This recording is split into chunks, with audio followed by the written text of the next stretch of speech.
led by top dignitaries. Lawmakers threatened to shoot down the military cooperation agreement between Kenya and the UK until British soldiers involved in the gruesome murder of Agnes Manjiru are brought into the country to face the law.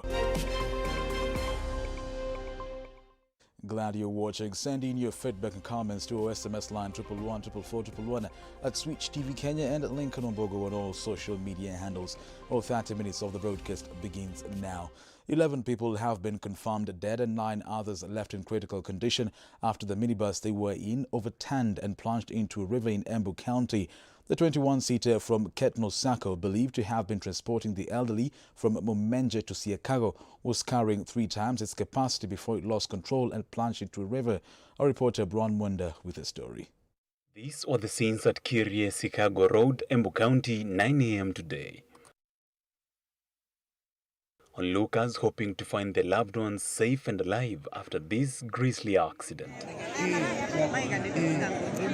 According to onlookers, the accident happened after the 21-seater minibus abruptly stopped on a hilly place, and as the driver tried to jumpstart the engine, it started rolling back speedily, leading to the fatal accident. Hii ajali imesababishwa na negligence ya driver mwenyewe.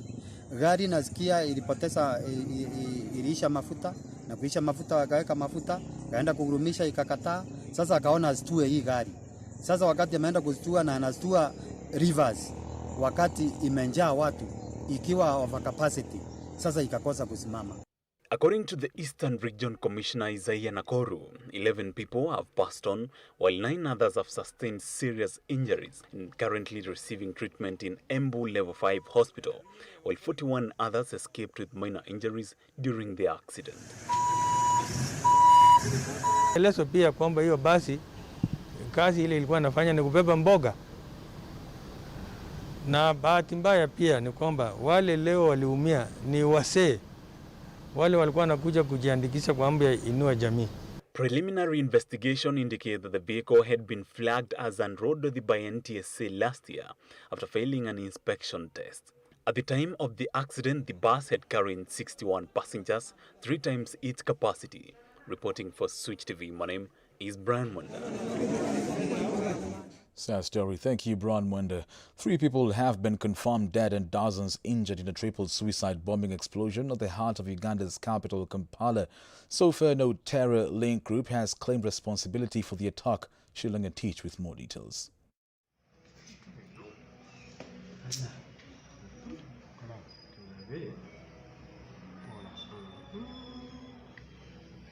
This amateur CCTV footage shows one of the suicide bombers carrying a black backpack close to Uganda's Central Police Station in Kampala, exploding just minutes after 10 a.m. today.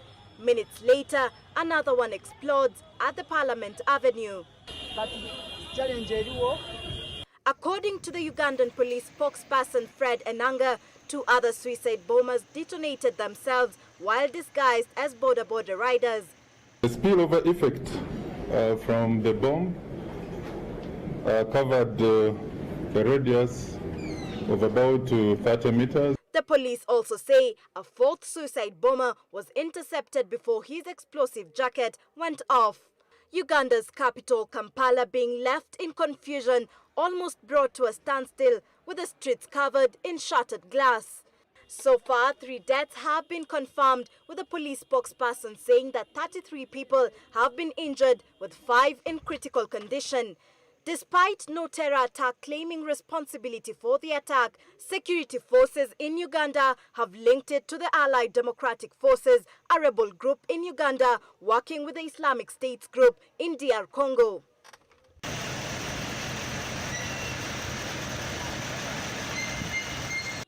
And in the wake of the string of terror attacks in Uganda, extra vigilance is called on for the East African region.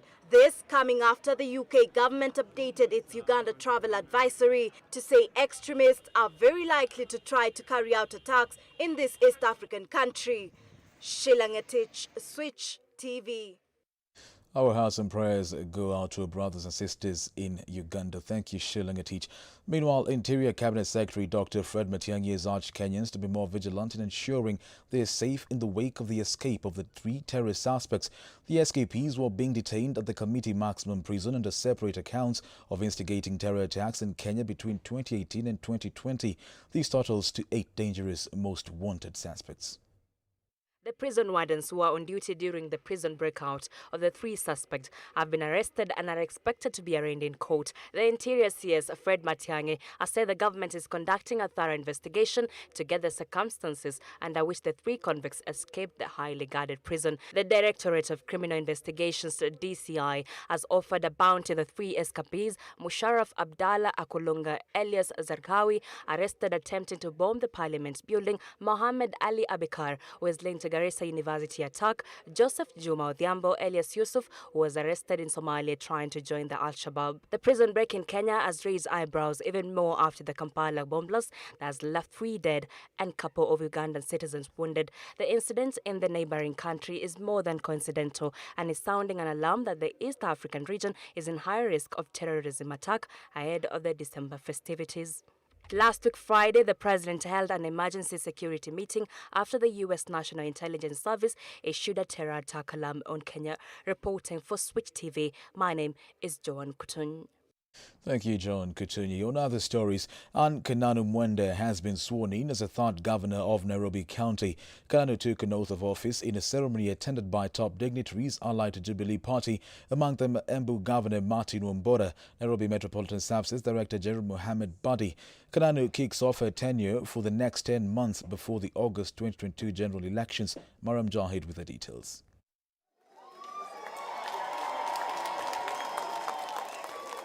It was all jubilance and celebrations after the Deputy Governor Anne Kananu came in for her oath of office to assume governor's position in style, riding 1966 Rolls-Royce Austin Princess sleek car. Politicians from all walks of life came in to witness the auspicious occasion at KICC, where Justice Lilian Mutende sweared in Anne Kananu Mwende to be the 3rd Nairobi County Governor. And so I take this opportunity to pay respect and tribute to His Excellency, the President of the Republic of Kenya, Honorable Uhuru Muigai Kenyatta, for his leadership and his administration's vision for our capital city, Nairobi, and in particular for the efforts he has made to restore the city's glory. Speaker of National Assembly Justin Muturi, Nyeri Governor Martin Wambora, Kanini Kega, Kieni Member of Parliament, former Dagoretti MP Dennis Waweru, Rachel Shebesh to Judge Alado Amakadara MP of ODM, Nairobi MCS led by Majority Leader Abdi Hassan. You have really done your best to contain a lot of challenges. That shows you are a good leader and a great leader, and your future is bright. Anne Kananu has been in and out of court following former Nairobi Governor Mike Sonko's impeachment. Father states that she's up to the task and exuded confidence that her service delivery to the residents of Nairobi and the country at large will be impeccable.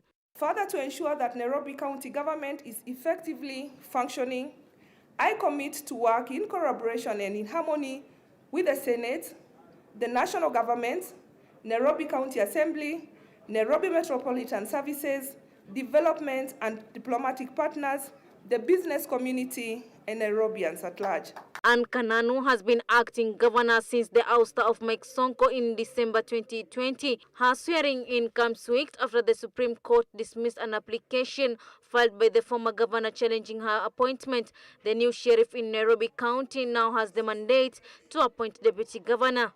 It's barely 9 months towards the general elections come 2022, and Anne Kananu Mwende has been sworn in as the 3rd governor in Nairobi County. However, is in the weighing scale of Nairobi residents to prove that she'll fit in that position in the coming general elections. Mariam Jahid, Switch TV, Nairobi. Thank you, Mariam Jahid. British soldiers involved in the murder of Agnes Manjiru in Nanyuki 9 years ago are going to be extradited to Kenya to face murder charges. This is according to Defence Cabinet Secretary Eugene Wamalwa, adding that there is a joint committee comprising members from those countries that will be conducting joint investigations. Cheptobo 8 with the details. In Sagana, just on the road. UK Defence Secretary Ben Wallace has committed to facilitate the extradition of British soldiers responsible with the death of Agnes Manjiru, who was murdered in June 2012, to face the law in Kenya. Speaking today before the National Assembly Defence Committee, CS Eugene Wamalwa said that there is an agreement with the British government to do a joint investigation and bring the culprits to the country to face justice. And he did make a statement on behalf of the government of the UK that they were going to fully cooperate, and they were even going to form a joint team with our investigators to ensure that mutual legal assistance is accorded to Kenya. Members of Parliament have threatened to shoot down the military cooperation agreement between Kenya and UK until British soldiers involved in the gruesome murder of Agnes Manjiru are brought into the country to face the law, citing alleged high-level cover-up over the heinous act. I think what we shouldn't really do is to try and weigh the advantages of a relationship vis-a-vis the lives of our people. It's not fair at all to say, let's look at the bigger picture. We are separating the two issues. What we want is to ensure these agreements which government signs, they are effective. Meanwhile, Ibrahim Rotich, husband to Kenyan record-breaking distance runner Agnes Tirop, has been arraigned and charged for her murder at the Eldoret High Court, where he has pleaded not guilty. The court will rule on his bail application on December 1st. Barely 9 years after the murder, it is now evident that this is a battle between the rich, who in this case happens to be the British military, and the poor, who in this case is Agnes. How long will it take them to get justice? Chepto Boit for Switch TV. Thank you, Chepto Boit. Health cadres have made their proposal changes to the Health Laws Amendment Bill 2021 that is currently before the National Assembly. The bill, which sought to appoint principal secretaries and attorney generals to regulate the health professionals, has been rejected, and instead, health professionals have proposed to chair their own regulatory body. Harriet Chimer with the details. Joint health unions, associations plea to voice their dissatisfaction in the proposed health law bill has finally been heard in public participation. Chairman of these boards have to be the people from the professions that are in those particular boards. The management of the hospitals must be left to the healthcare professionals. So these, we have agreed that will ensure that there's quality service offered to every person. The AG was not adding any value to these regulatory bodies, and it's good that it has been dropped. But we are happy that, of course, they have adopted a position to drop this and ensure that the DG and like now in our case, the Director of Clinical Services is sitting in the council. Honorable Sabina Chege, chairing the Health Committee, came to an agreement over the proposed changes. And we have said the chairs of professional bodies to be from that profession. Stating that the chair of the regulatory board must be a health professional and will be appointed by the president, adding that he or she must have 10 years of experience. With all health cadres, including the Ministry of Health, Council of Governors, the National Hospital Insurance Fund present, it was noted with concern that the Kenya Medical Supplies Authority KEMSA was not present, yet it was among topics of concern. Health cadres have proposed that KEMSA and NHIF should have health professionals in the board to assist in the functions of the health sector. But when it comes to the NHIF, we need KHPOA now to sit there. It's supposed to sit there so that it can supervise the quality. With the proposed changes to the Health Law Amendment Bill, health cadres say their next move is to ensure health services are affordable to all Kenyans. The consensus of the proposed Health Amendment Bill is now settled, with health unions associations agreeing that health representatives should be board members of the regulatory bodies. Reporting for Switch TV, my name is Harriet Chimer. Harriet Chimer's story takes us to a short commercial break. Stay tuned, we'll be back with more.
Welcome back and thank you for keeping it Switch TV. Law Society of Kenya LSK, together with a lobby group led by former Chief Justice Willie Mutunga, have moved to court seeking orders to compel the government to allow Kenyan lawyer Miguna back into the country from Canada. Led by LSK President Nelson Havi, the lobby group made of lawyers and 3 political parties are seeking to have the red alert issued by the government of Kenya against the vocal lawyer lifted. Flora Limuki with the details.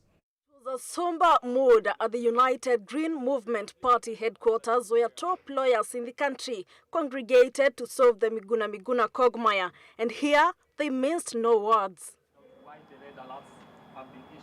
If I cannot speak when rights are violated, and if I just keep quiet when the court orders are disobeyed, who is going to speak out? If I keep quiet? And you keep on telling me to enjoy my retirement benefits quietly. What kind of insanity is that?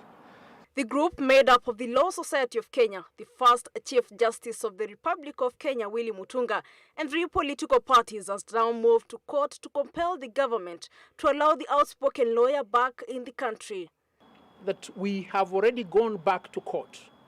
We've asked the judge to lift the red alert, to compel Air France to board Miguna on the next available flight from Berlin to Paris en route Nairobi. Law Society of Kenya President Nelson Havi is calling out on national leaders disregarding the rule of law and further stating that Miguna's exile is politically influenced. And this is the nature of a bandit government. They make decisions without evidencing them in writing. We have been defending and discussing issues of the rule of law for the longest, as far as I can remember.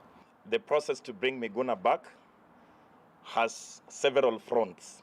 And the political front, it is a key case study to highlight the Jubilee administration failures in terms of obeying court orders. It's part of the spectrum of madharau kwa umma. Basically, they hate citizens, they hate the people, and they interpret the public trust that they hold as a license for them to abuse our dignity. Miguna flew from Canada to Germany, where officials of Air France airline declined to onboard the said lawyer, claiming issuance of red alerts from the government of Kenya. Red alerts are issued to a person who is suspected of committing crime and who is fleeing from their mother country to another jurisdiction. 3 years down the line, the civil society is now faulting the judiciary and political instigation to the failure of lawyer Miguna to return to the country. Flora Limuki, Switch TV. Thank you, Flora Limuki. Exiled Kenyan lawyer and activist Miguna's efforts to return to the country today have again received another blow after various airlines refused to let him board a flight for Kenya while the red notices are in effect. The High Court on Friday denied any existence of any red alert by the government, barring the self-declared National Resistance Movement General to enter Kenya. Our reporter Daniela Nunda went out in search of what Kenyans feel about Miguna's continuous denial of access to the country. Now, today is the 16th day of November 2021, a day that Miguna was expected to jet back in the country. But he has not jetted back because the government had issued a red alert. Now, a few weeks ago, the former Chief Justice Willie Mutunga and the LSK President Nelson Havi had said that they will individually and personally go to Canada to bring him back. But we are yet to see him. Though in his tweet yesterday, Dr. Miguna said that Air France denied him entry into any place in Africa. So we want to go, we just wanted to understand and get to know why Kenyans think Miguna is not allowed in the country. Kwanza kwa majina naitwa Hesbon Otieno. Mimi upande wangu naona serikali itaki Miguna irudi Kenya kwa sababu kuna ukweli wanajua Miguna ako nayo. Ya pili, serikali inaogopa Miguna asikuje kwa sababu wanajua Miguna ako na influence kubwa hapa Kenya, na Miguna yuko ready kufahamisha vijana ukweli. I think ile kitu hawataki Miguna atakuja, lakini not at this time, juu tuko karibu kwenda wakati wa elections, na vile ako na influence na wale watu wote wanasimama hawaendi sambamba, anaweza kuwa na influence ingine mbaya sana na wakose kupata interest yao. Ndio sasa wanataka kakae huko akuja after election. I think they have an idea. Wewe mwenyewe, do you think Miguna should come back into the country? Very, yesterday. Not even today, yesterday. Okay, ujue alienda akapishana pale Uhuru Park na president alikuwa ashapishwa huko Nyayo, huko Kasarani. So nadhani hata kama ni mimi ningekuwa president singekubali arudi juu alijaribu kukaribia president kazi. Unaona? Hatuwezi apisha mapresident wawili kwa country moja. So nafikiria yeye juu president bado ako hapo, president Uhuru haizi kubali arudi saizi mpaka amalize tamu yake. Nafikiri ndio atarudi.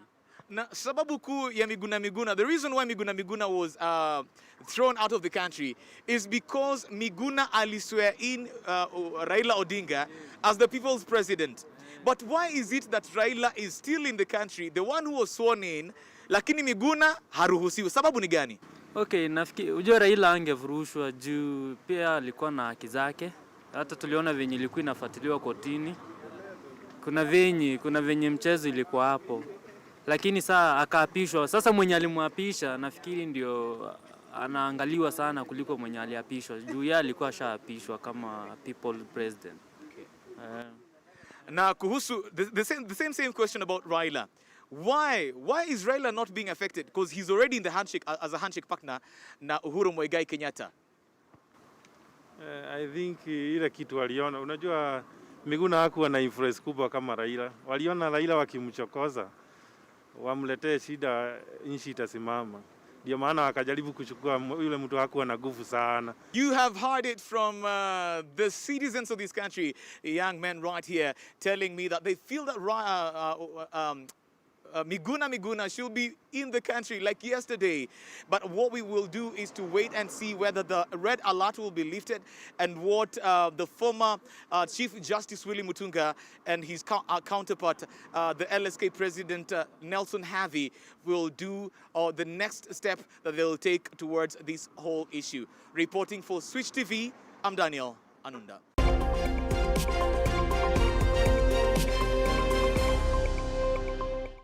And from the world of commerce, Kenya Tobacco Control Alliance has today said that there will be an increase of taxation in order to reduce consumption. Different ministries in the country will continue helping in ways of curbing tobacco intake. They continue to say that any advertisements on social media platforms that contain tobacco influence targeting the youth will be banned. The products advertised are said to initiate non-smokers since most of them are attractive to most customers, especially the youth.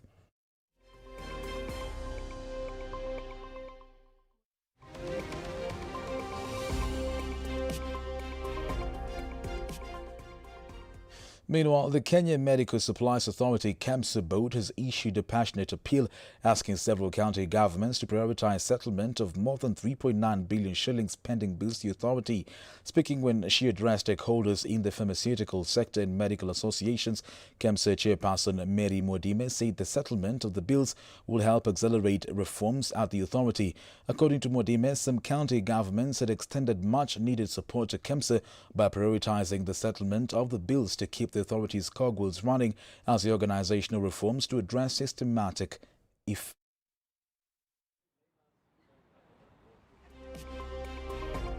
My name is Mary Mwadime. I'm the chairperson of the Kenya Medical Supplies Authority. KEMSA currently services over 8,000 facilities and hospitals in the country on medical supplies and technologies. Actually, to ensure that there's a free flow of the medication to different facilities in the country. We've also been assured that there's no involvement of KDF and there's no involvement.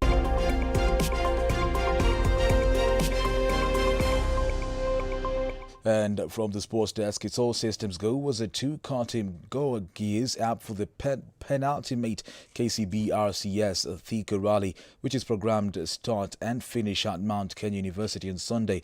The team, comprising of Darren Miranda in a Subaru Impreza N10 and John Fernandez in a Subaru Impreza GC3 two-wheel drive, has begun putting final touches to their preparations well in time for the Raleigh Sports Club round of the KCB Kenya National Championship.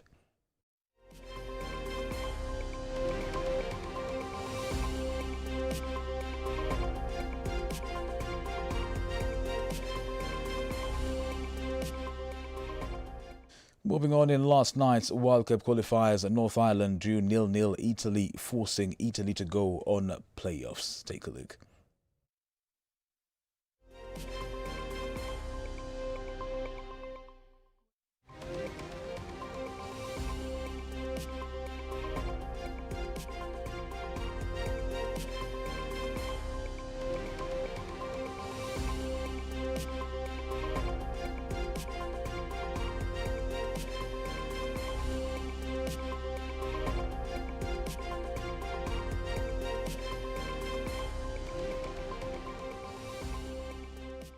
And on other games, Switzerland beat Bulgaria 4-0. Binmer, Shaqiri, ancora Shaqiri. Il traversone di Shaqiri, che sì, palla in gol alla rete di Okafor, la Svizzera va sull'1-0. E allora ci riprova la Svizzera con Gavranovic. Il tocco verso Vargas, la conclusione di Vargas, palla in gol, andiamo sul 2-0. Stefan, il traversone, sì! La rete di Itten. Shaqiri dietro, splendido Frailer. Andiamo sul 4-0. And tonight's World Cup qualifier fixtures: Algeria face Burkina Faso, while Tunisia hosts Zambia. On the other hand, Cameroon square it off with Ivory Coast. Wales kick it off with Belgium, and Netherlands go head-to-head with Norway.